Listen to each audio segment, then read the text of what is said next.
A door made for me. I watched our house with its bright blue door get smaller and smaller as we drove away. I didn't want to spend the summer at my grandparents' house. I didn't know anyone there. What would I do? Who would I play with? Mom said it would all work out, but I didn't believe her until I met Jack. Jack and I spent our time outside, only heading in to eat and sleep. Mostly, we hunted for night crawlers and fished in the river.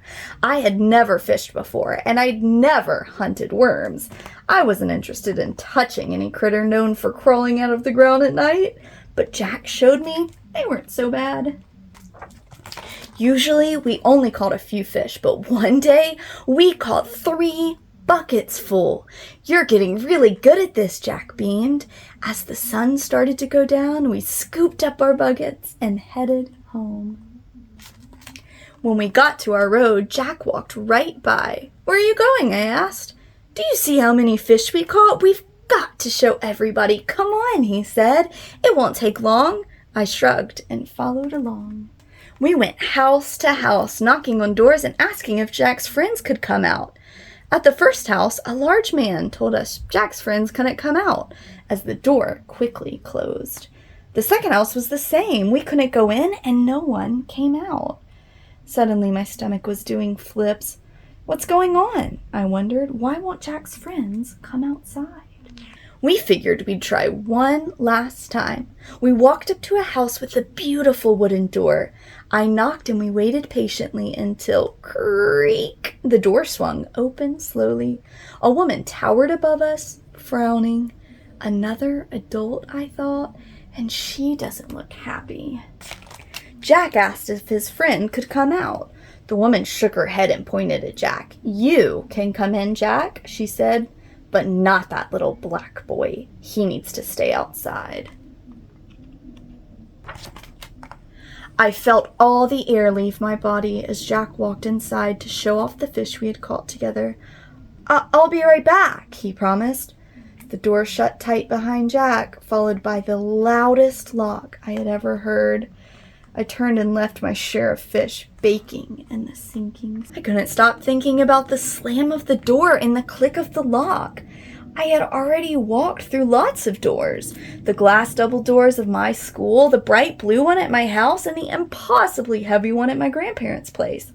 I didn't understand. Why had this door slammed shut at the sight of me? When I walked into the house, I sat down on the floor. Grandpa sat beside me.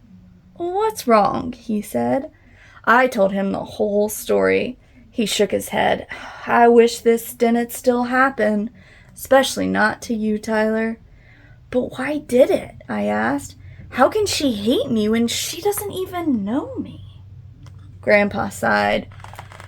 "I wish I knew.